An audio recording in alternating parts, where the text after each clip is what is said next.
We are loaded, locked and loaded, fully cocked.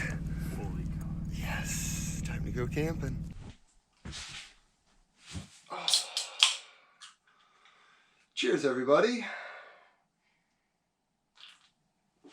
Oh, thanks for joining me in the gear closet today. We got a little bit of a different video. I know normally I don't film a whole lot in here, but today's video was inspired by a little bit of cleaning that I recently did. And I came across some old cell phones that were stashed in a box. Now, after plugging these cell phones in, I found that one of them had some old saved footage from my very first backpacking trip on it. So of course, after watching it and getting a chuckle about this adventure that I went on, I kind of realized that I probably still had most of the gear from that very first trip. And I thought it would be really fun to both show you guys my very first backpacking trip, but then also go through some of the gear that I brought with me and kind of show how I really had no idea what I was doing. I used what little equipment I could get my hands on to try to get me out on the trail and have a good night. And really, in retrospect, a lot of it was just completely the wrong choice. And it's one of the reasons that I was overweight. I was struggling with my pack the whole time. I didn't really have the right gear that I needed. But at the end of the day, I still had such a great time that it brought me into this wonderful hobby that I love so much now. So let's share that video, jump on in and check it out. And as the video goes through, I'm going to jump in here and show these pieces of gear that I used and kind of talk about why I chose it, why it didn't work for me, and why I think you should be choosing something better if you're going out on the trail. So let's talk a little bit about the hike that I went on for my very first backpacking trip. So at this point, I was a really good day hiker, and living where I am, I had done a ton of day hikes around the area. I was really familiar with a lot of the local hikes, and I considered myself a pretty accomplished and well-seasoned day hiker. Now, when I got invited out on the trail, it was by two of my coworkers, and from when I was invited to when we went out on the trail was about 2 days. So I really didn't have all that much time to get my stuff prepared and get a lot of gear together for this trip to happen. At this time, I really had no idea about what was really necessary for an overnight backpacking loadout. You know, I was overly confident that because I was an accomplished day hiker, that would easily translate into doing an overnight kit. And really, I had no idea what I was doing, but I knew I had at least most of the gear that I would need and could throw together a backpack to get me out on the trail. So the hike that I got invited to go on was the Paria River Drainage and Buckskin Gulch hike. Now, if you've watched my other video on this, that video was probably about 2 years later with actually the right gear, and we did the entire hike. But in this very first one, we tried to just do an in and out and get down into the canyon for the night. Now, one of my friends that I worked with had secured permits for the canyon for that night and invited me to join him along for the trip. I really had no idea what I was doing, but it was such a unique and cool offer and something that really kind of grabbed my attention that I immediately thought to myself, I can make this happen and I can get my kit together and get out on the trail. Well, as you'll see in the video, the kit I threw together, while it let me get out on the trail and I did have a great time, it seriously broke my back. It was a beast of a workout to carry this pack all the way down the canyon and into the difficulties that we faced with crossing rivers and having to navigate over rockfall and scree, and getting down in that canyon is no joke with a good gear loadout. So to do it with this gear that really wasn't right for me and was overloaded and incorrectly packed, it just made a hard hike even harder.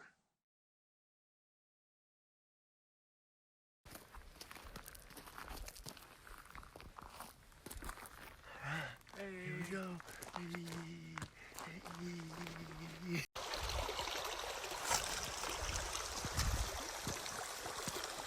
Raise your hand if your pack is heavy. Check this out. Okay, so let's get right into it here. So I would consider one of the biggest pieces of gear that I brought was my backpack that I thought was going to be great to hold everything that I was going to need to bring down into the canyon for our overnight trip. Now, of course, at this time, I was just a day hiker. So all the packs that I had were little camelbacks, smaller leader day packs, and things that were just insufficient to pack an overnight's worth of gear into. And so the only pack that I really narrowed it down to was what I had at the time used for like a bug out bag. Okay, and this is called the Explorer. It's a 40-liter pack. I got this off Amazon.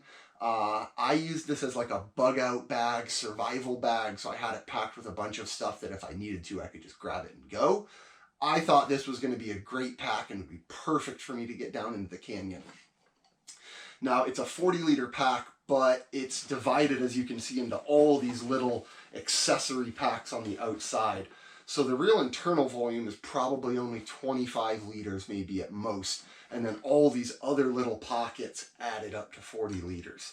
Again, this was kind of one of my first mistakes, that not really realizing the right pack that I needed to use. Some other things about this pack that made it really hard for me to work with was it doesn't have any kind of an internal frame. So there's no kind of structure or support for the backpack. So when I had this thing loaded up, it was just washy all over the place. It didn't sit right on my back. It didn't carry the load effectively. And it just made it really, really hard to navigate over these challenges that we had to get down into the canyon. You know, while these shoulder straps are okay, again, they're just really flimsy. There's not enough padding on them.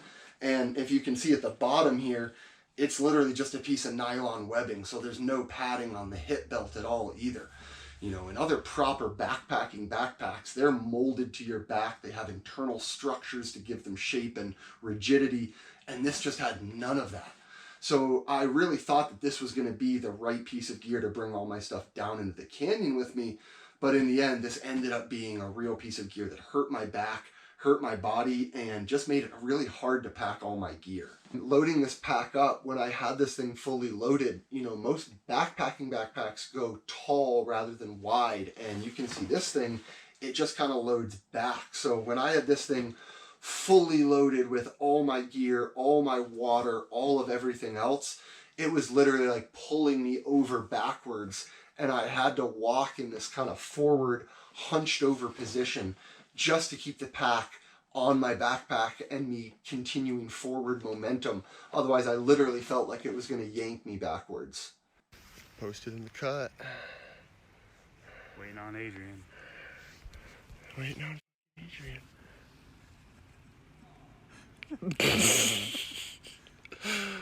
Oh, shit.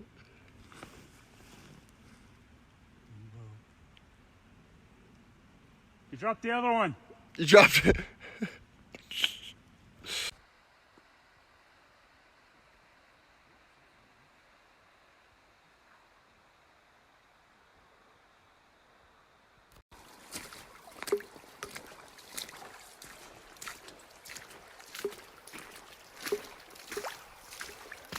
Yeah, boys. Yo.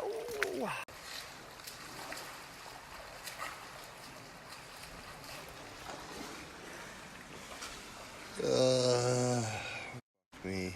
A lot of the time we were just crossing rivers, and I think on the first one or two crossings I actually took my socks and shoes off, crossed it, and then put them back on. If you've seen my video of Buckskin Gulch, you realize you cross that river 20 times, 30 times, 40 times. You're constantly one side to the other going through the river, and every other turn you're in and out of it. So now I hike with like a trail runner that drains water really easily. When I did this hike, I hiked in what I thought was going to be the right gear. And so Footwear, I had this monstrous pair of DC mountain hiking boots. And I had used these a bunch for day hikes. I had used these a bunch for hiking around where I was, you know, going out and doing little adventures. But again, I thought that this would be great for overnighting and that this would help me carry the load and get down where I needed to be. Now, while it probably helped me that I had that ankle support and that rigidity, these shoes did not work well for me, because the very first crossings that we ended up going through, where they were ankle deep, shin deep, these things just filled with water. And they literally became like anchors on my feet, soaking up all this water. And they were just so heavy. and every step they were just squish, squish, squish. So horrible. When we got to camp that night, I had to take the footbeds out and try to dry them by the fire. And even at the morning, after sitting by the fire all night, they were still damp.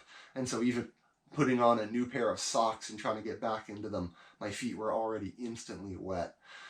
This was also before I started hiking with like the tights and shorts combo. So I wore this pair of like joggers. They're not very stretchy and flexible. So when I had them on, my range of motion was a little limited. And now when I hike in those tights, you can really make these long crossings or step rock to rock. And with these, I had to be careful. I couldn't take as long steps as I needed to get over some of the river crossings or from rock to rock. So just made it, again, a difficult hike even more difficult.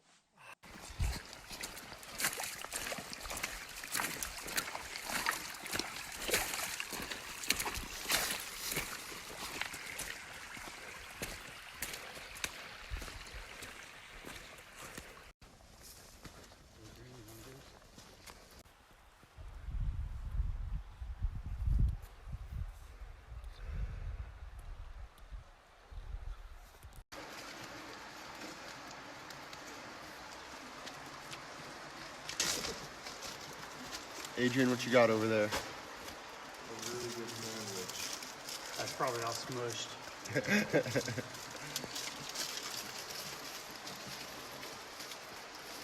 Okay, so once we did find our way to camp and we were there, I thought I had the greatest piece of gear, and this thing, oh my God, is it heavy. This is like a entrenching shovel multi-tool thing.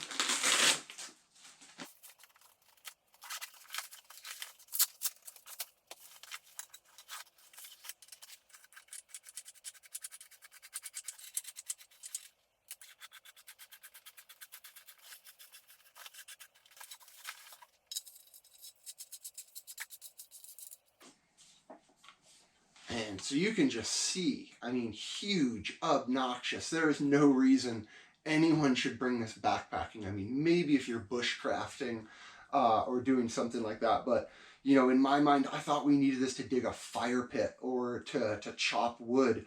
And even if we did want to use it to chop wood, I actually brought an axe with me as well. So I had both the entrenching tool and this hatchet on me, because I thought this is what we would need to both process wood and to dig out a fire pit. So, God, these together probably weigh 6 pounds. And, I thought this is what I would need to bring down there to make ourselves comfortable at camp. I cannot believe that I carried both of these. And, it just goes to show my pack was so absurdly heavy.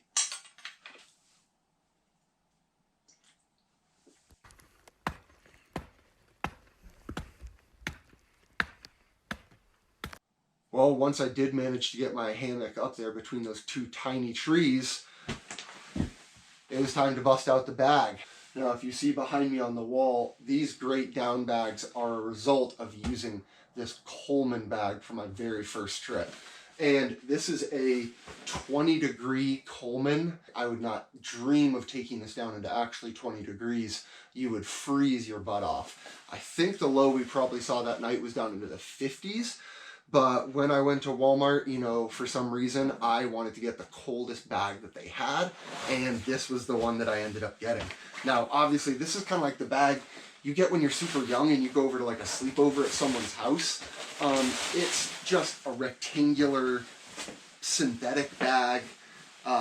It really has no shape to it, and it's just heavy and bulky. This thing is just huge. I couldn't even fit it into my backpack. I literally had to get these buckle straps and attach it onto the bottom of my backpack and have this thing hanging off the bottom there as we went through our hike.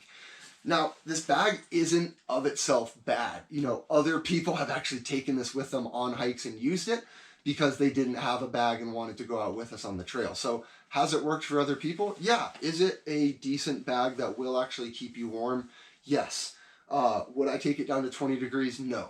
Low 50s, 40s, maybe, you'd probably be fine with it. But going down much lower than that, you're just going to be so cold because it's not properly insulated and it's not warm enough. So, you know, again, the Walmart special, this is what I picked up and what I thought would be great for me. And, you know, while it did, I stayed warm. I slept well that first night, but very quickly realized that this style of bag doesn't work for backpacking. And, you know, while it might work for other people, it's just so heavy, it's just so bulky, it's so cumbersome to attach to the backpack.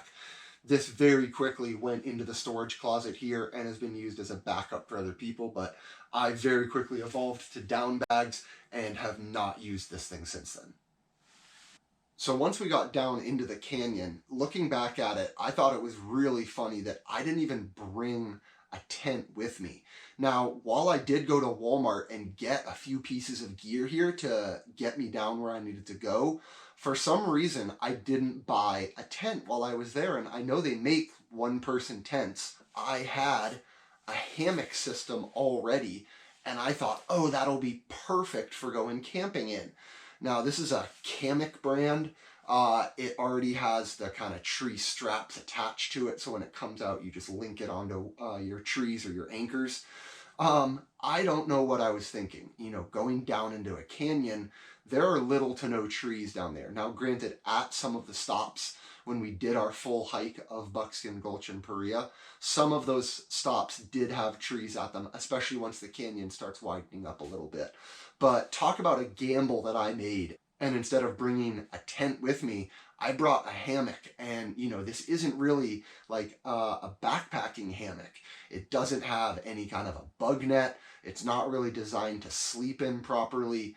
But I thought this was a great option, and so this is what I threw in my pack. And, you know, we got really lucky. Once we did turn around and find a campsite, I literally strung this thing between two tiny juniper trees. That was just enough to get me up off the ground. And as you saw in that video, at some point in the night, I adjusted myself and I could feel on my butt that I was touching the ground. So they weren't even strong enough to support my hammock. So I got lucky. I even had a place to hang it, but it was a real gamble having something like this and not knowing that where we were going would have trees to string it up on. Primitive campfire. Alcohol. Fire starter.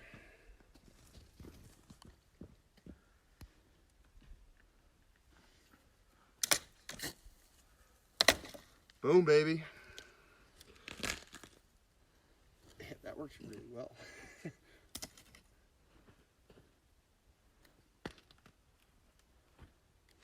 Now, the cook system I brought with me was an alcohol stove setup. So I had this set up from a little bit ago. This was a setup that I had used kind of in the same situation with my backpack. I had it as like a bug out survival cooking option. It, for me, was heavy, it's bulky, and it's a lot of kind of pieces that you have to fit together to actually make it work as it's designed.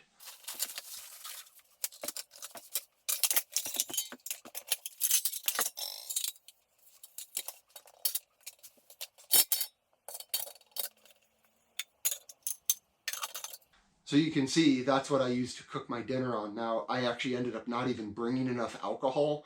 I brought a tiny little eyedropper full of it, basically thinking that that was going to be enough. I barely had enough alcohol to boil water for dinner. This is just big and bulky and unnecessary, but it allowed me to boil my water and ultimately make my dinner. So, you know, it worked out in that sense. I have used the little alcohol burner there on other hikes just by itself. But with all this other stuff, all the other accessories you have to use with it here, it's just excessive. It's just too much to bring with you, and it doesn't make sense, in my mind at least, to have all this with you out on the trail.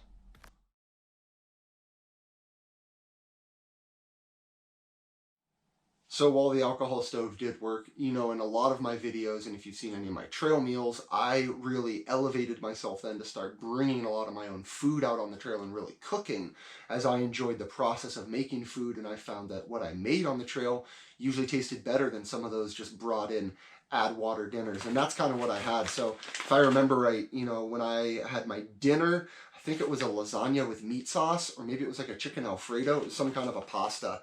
And then I brought one of these, like a breakfast scramble for my breakfast.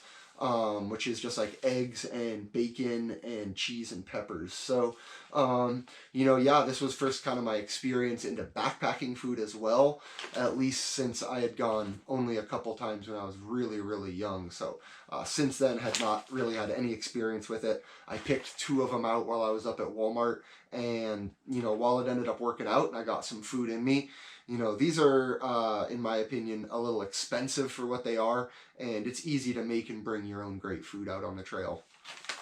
One of the other challenges of Paria and hiking that area in Buckskin Gulch is getting water can be really hard.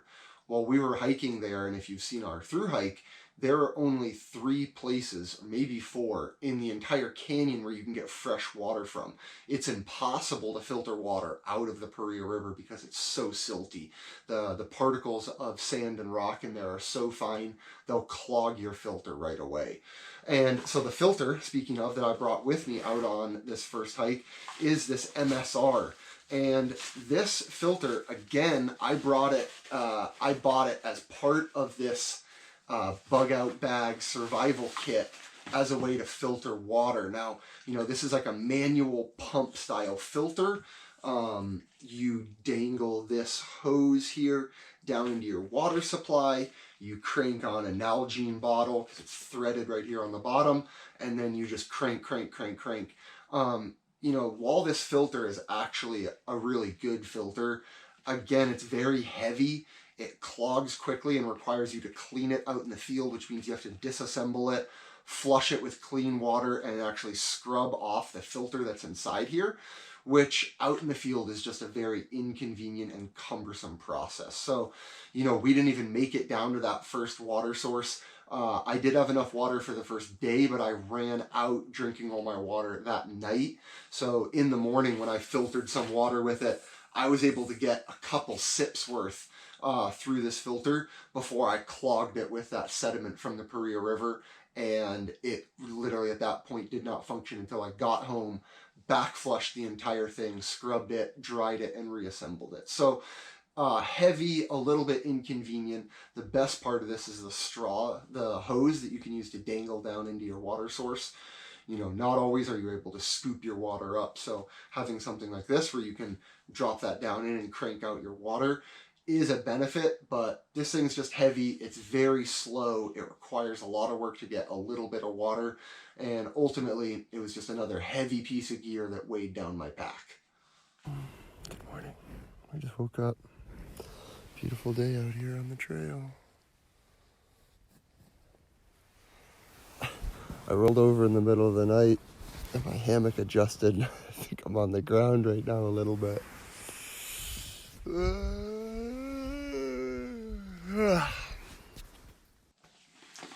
Now, while I always preach about hydration on the trail, I got a laugh looking back and seeing myself use a Camelback.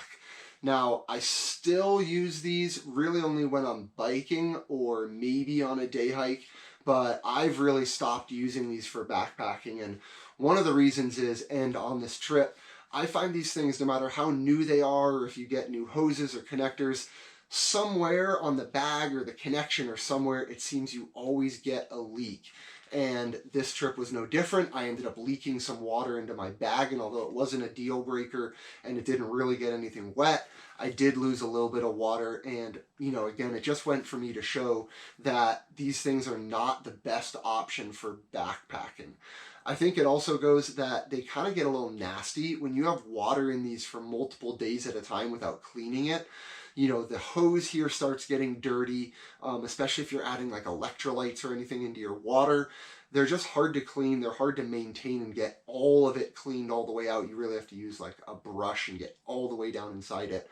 So it's just inconvenient, constantly guessing at how much water you have and not being able to see it is another reason I kind of don't use these anymore. So having this down inside my backpack, I was just sucking away on it and I really had no idea how much water was still left in here. Now I think I did have like a metal bottle or a Nalgene or something of water with my pack as well. But again, because I drank all this really quickly, it put me in a situation where I had to filter water to get water for dinner or for breakfast. So, the Camelback, while it worked for me and it held some good water to get me down into the canyon, ultimately it's heavy, it's cumbersome, and I could say it's a little untrustworthy because of you can get leaks and stuff in it.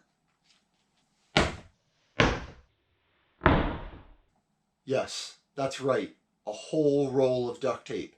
I brought a whole frickin' roll of duct tape with me. Don't ask me why. Don't say, hey, that probably wasn't the best idea. Yeah, I know. Okay, this thing alone weighs like 1.5 pounds. And for whatever reason, while it's great to have duct tape with you on the trail, I thought we would need a massive amount of duct tape. And I don't know what I was planning for or why I thought I would need this, but for whatever reason, an entire roll of duct tape found its way into my backpack. Okay, now while this wasn't the actual one that I brought because I couldn't find it, I brought something like this as well for my first aid kit. So the one that I brought was probably like 1/3 of this size. It was like something like that probably. But still, it was a gigantic plastic first aid. Again, I got it from Walmart. It was just like a grab and go type thing, but it was just overkill. You know, way too much stuff for just an overnight, and it really wasn't even the right stuff that I needed. Now, granted, it did have like an ibuprofen or an aspirin. It did have a couple bandages in there, but it was just way too much stuff. And again, with the giant plastic container, it just weighed down my pack and forced me to throw it in there in a way that packing it wasn't really efficient and made sense. We on that trail. Oh, what? There's a trail. There it is. Adrian. On that trail.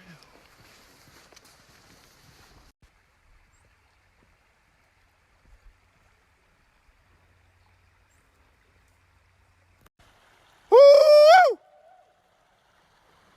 Hee! Woo! Woo!